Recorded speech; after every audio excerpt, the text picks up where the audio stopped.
Olá pessoal, tudo bem com vocês? Sejam bem-vindos a mais um vídeo aqui no canal Manual de Fisiologia Humana. E hoje eu tenho a honra de receber meu amigo Kelvin. Kelvin, por favor, se apresente. Oi pessoal, meu nome é Kelvin Tanaka, eu sou graduado em Educação Física e membro do GPFEX, que é o Grupo de Estudos e Pesquisas em Fisiologia do Exercício, da Unifesp. No vídeo de hoje eu venho falar sobre mecanismos da hipertrofia muscular, focando em um desses mecanismos, que são as microlesões. Um mecanismo bastante discutido, bastante controverso também. Baseado no que foi visto até agora de fisiologia do músculo esquelético, nós pensamos nesse tema da hipertrofia muscular por ser um tema de grande interesse de muitas pessoas que praticam exercícios físicos, principalmente as pessoas envolvidas com a musculação. Então, nós iremos discutir brevemente sobre esse tema que é bastante complexo. Isso aí, e lembrando, se você ainda não se inscreveu no canal, se inscreve aqui, deixa o seu like, busca lá o seu café e solta a vinheta.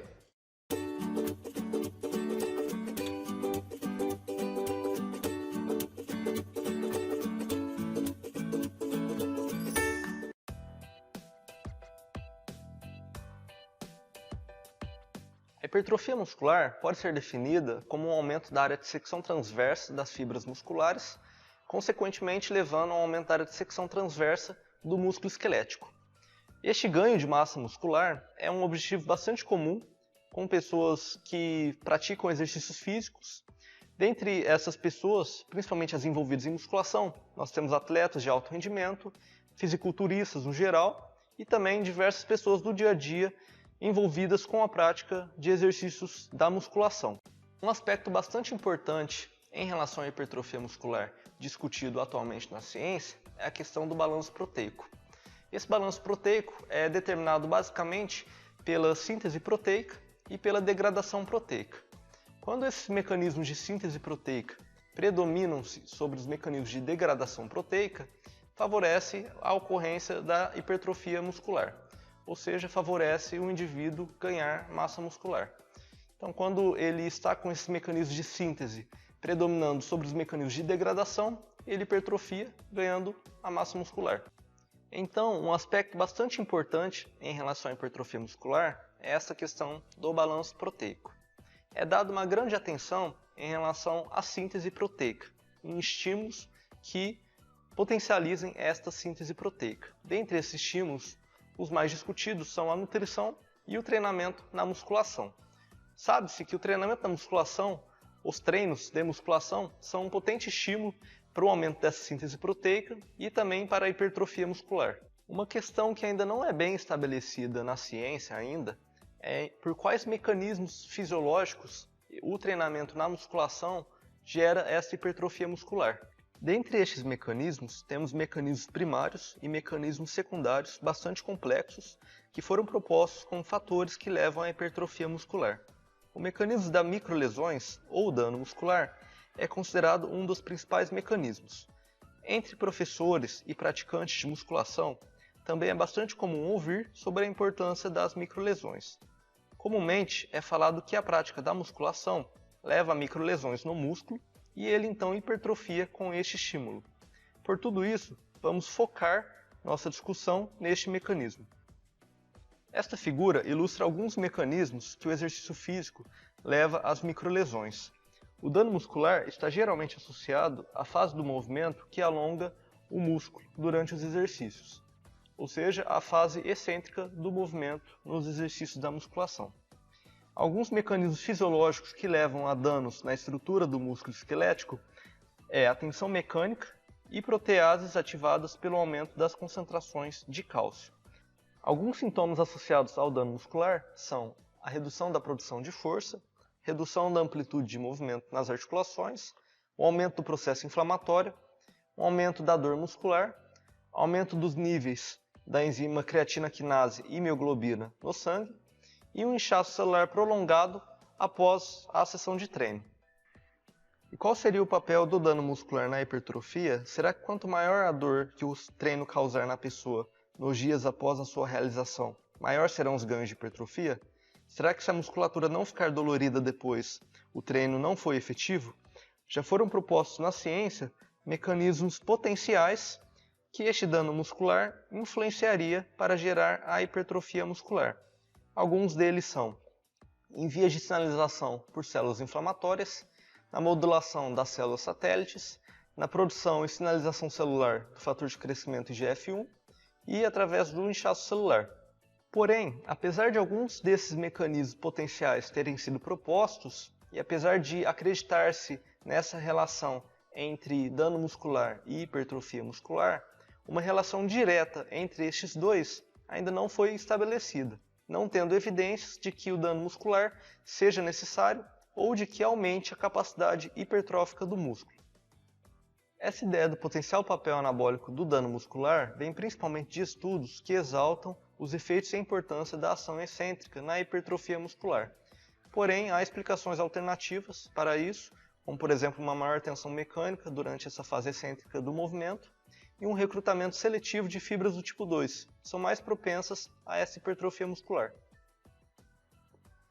Um recente estudo de cientistas brasileiros investigou essa relação do dano muscular e a hipertrofia muscular. Este é o desenho do estudo. 10 homens não treinados realizaram um treinamento de 10 semanas com as seguintes características.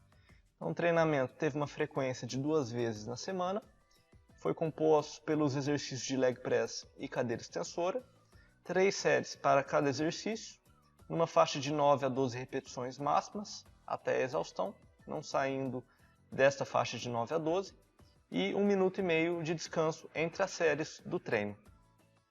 Em 3 momentos do estudo, pré e pós a primeira sessão de treino em T1 na primeira semana do treinamento, pré e pós a quinta sessão de treino, chamado de T2, na terceira semana do treinamento, e pré e pós a última sessão de treino, chamado de T3, na última semana do treinamento. Foram avaliados parâmetros de hipertrofia muscular do músculo vasto lateral e das fibras musculares, taxa de síntese proteica miofibrilar e também parâmetros de dano muscular, parâmetros diretos, no caso o desalinhamento da linha do disco Z no nível do sarcômero, e parâmetros indiretos, que foram avaliados a contração voluntária máxima em um dinamômetro isocinético, os níveis de creatina quinase no sangue e os níveis de dor muscular percebida pelos participantes da pesquisa. Após as 10 semanas de treinamento, totalizando 19 sessões de treino, houve ganhos de hipertrofia muscular em torno de 14%. Quando observamos as taxas de síntese proteica após as sessões de treino de cada período, observamos que houve um aumento em T1 da taxa de síntese proteica 24 horas e 48 horas após a primeira sessão de treino, enquanto que em T2 e T3 houve um aumento da síntese proteica após 24 horas após as sessões de treino. Independente do período, T1, T2 ou T3, essa síntese proteica estava mais aumentada 24 horas após a sessão de treino do que 48 horas após a sessão de treino. E essa síntese proteica estava mais aumentada após a primeira sessão de treino, em T1, quando comparada com a quinta sessão de treino, em T2, e a última sessão de treino, em T3. Assim, a síntese proteica integrada das 48 horas após o treino foi maior em T1, com valores similares em T2 e T3. Porém, quando essa síntese proteica era normalizada pelos valores de dano muscular de cada período, não houve diferença entre eles, levando em conta assim o tanto de síntese proteica requerida apenas para reparar a musculatura danificada. Se fosse calculado o tamanho do efeito comparando T3 com T2 e T1, poderíamos talvez inclusive concluir que essa síntese proteica, corrigida pelo dano muscular, foi maior em T3, já que o dano muscular foi atenuado com o tempo, comparando T1 com T3 e T2. Observando os parâmetros indiretos de dano muscular, também vemos que ele foi atenuado quando comparamos T1 com T2 e T3. Assim, comparado com o início do treinamento, os indivíduos tiveram menor decréscimo da contração voluntária máxima 24 e 48 horas após o treino, menor percepção de dor muscular 24 e 48 horas após o treino, e menor elevação da concentração de creatina quinase 48 horas após o treino. Aqui observamos valores de correlações, que é o R, entre dano muscular, síntese proteica e de hipertrofia, junto com seus níveis de significância estatística, que é o P. Este valor de R indica então a correlação entre duas dessas variáveis. A partir de T2, a síntese proteica teve uma alta correlação com a hipertrofia do vasto lateral, e apenas a partir de T3, a síntese proteica teve uma alta correlação com a hipertrofia da fibra muscular e do vasto lateral. Quando observamos as correlações entre o dano muscular de T1, T2, T3 e no geral com os valores de hipertrofia das fibras musculares e do vasto lateral, não observamos correlações positivas altas entre nenhum deles. Então, o estudo conclui que o dano muscular, microlesões, não tem um papel benéfico nas respostas hipertróficas do músculo esquelético durante o treinamento de força, já que a hipertrofia só ocorreu quando o dano muscular foi atenuado. Assim, indivíduos que sofrem mais microlesões não necessariamente têm uma maior resposta hipertrófica. Além disso, quando o estresse do exercício resistido é novidade, gerando mais microlesões, promove um aumento potente da síntese proteica miofibrilar, como visto em T1, para dar suporte à recuperação do músculo, ao invés de promover hipertrofia das fibras musculares.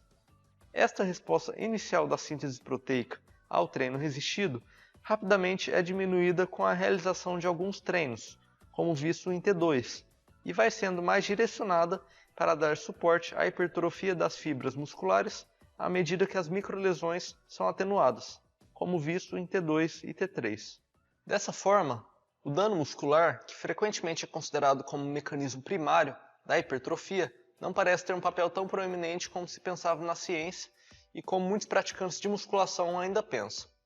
Maior dor muscular, então, não reflete necessariamente a efetividade e a qualidade de uma sessão de treino. Um exemplo disso é o catch training, ou treino com oclusão vascular, que promove grandes ganhos de hipertrofia muscular com níveis mínimos de dano muscular.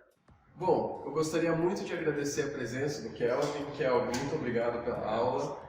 E eu gostaria de agradecer também ao pessoal do GPFX, Grupo de Estudos e Pesquisas em Fisiologia do Exercício, aqui na Baixada Santista. E lembrando, se você ainda não se inscreveu, se inscreve no canal, deixa o seu like para nos ajudar a continuar gravando vídeos e a gente te vê no próximo vídeo.